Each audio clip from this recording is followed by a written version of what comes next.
រវាងគ្រីបតូនិងភាគហ៊ុនតើគួរវិនិយោគមួយណាបច្ចុប្បន្នរូបិយប័ណ្ណគ្រីបតូដូចជា Bitcoin កំពុងឡើងថ្លៃខ្លាំងដោយ Bitcoin បានហក់ឡើងដល់តម្លៃ $105,000 ក្នុងមួយកាក់ចំណែកភាគហ៊ុនដូចជាក្រុមហ៊ុន Apple ឬ Tesla ក៏នៅតែជាជម្រើសល្អដែលគួរឲ្យទុកចិត្តដូចគ្នាប៉ុន្តែបើបងប្អូនចង់វិនិយោគតើគួរជ្រើសរើសមួយណាគ្រីបតូដូចជា Bitcoin, Ethereum ឬ Sui ជារូបិយប័ណ្ណ Digital ដែលដំណើរការនៅលើបច្ចេកវិទ្យា Blockchain វាមិនស្ថិតក្រោមការគ្រប់គ្រងរបស់រដ្ឋាភិបាលឬធនាគារទេហើយតម្លៃឡើងចុះអាស្រ័យលើតម្រូវការទីផ្សារ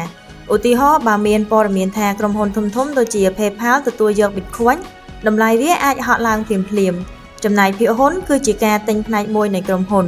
បើបងប្អូនទិញភាគហ៊ុន Amazon បងប្អូននឹងក្លាយជាម្ចាស់ផ្នែកតូចមួយនៃក្រុមហ៊ុននោះតម្លៃភាគហ៊ុនអាស្រ័យលើប្រាក់ចំណេញរបស់ក្រុមហ៊ុននិងស្ថានភាពសេដ្ឋកិច្ចជាក់ស្ដែងគុណសម្បត្តិនិងគុណវិបត្តិរបស់គ្រីបតូ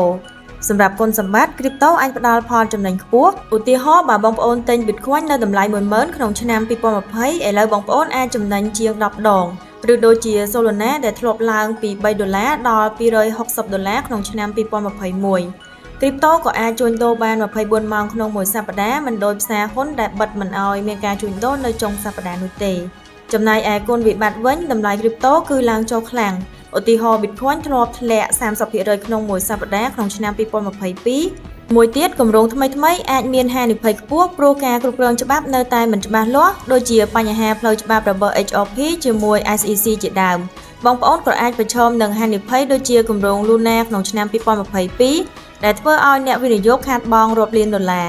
គុណសម្បត្តិនិងគុណវិបត្តិរបស់ភាគហ៊ុនមានស្ថិរភាពជាងបើបងប្អូនវិនិយោគនៅក្នុងក្រុមហ៊ុនធំៗដូចជា Microsoft ឬ Apple បងប្អូនអាចទទួលបានកំណើនបន្តិចម្ដងនិងភាគលាភខ្ពស់ឧទាហរណ៍ភាគហ៊ុន Apple ផ្ដល់ផលចំណេញជាមធ្យម 10% ក្នុងមួយឆ្នាំក្នុងរយៈពេល10ឆ្នាំចុងក្រោយនេះភាគហ៊ុនក៏មានបទបញ្ញត្តិច្បាស់លាស់ដូចជាការគ្រប់គ្រងដោយ SEC នៅអាមេរិកដែលធ្វើឲ្យបងប្អូនមានអារម្មណ៍សុវត្ថិភាពប៉ុន្តែភាគហ៊ុនមិនទទួលបានផលលឿនដូចគ្រីបតូនោះទេបងប្អូនប្រហែលជាមិនឃើញផលចំណេញ10 ដងក្នុងរយៈពេលខ្លីដូច Bitcoin នោះឡើយហើយបើសេដ្ឋកិច្ចធ្លាក់ចុះដូចជាវិបត្តិនៅឆ្នាំ2008ភាគហ៊ុនអាចធ្លាក់ថ្លៃខ្លាំងមួយទៀតបងប្អូនត្រូវសិក្សាអំពីក្រុមហ៊ុននិងទីផ្សារច្បាស់ដើម្បីជៀសវាងការវិនិយោគខុស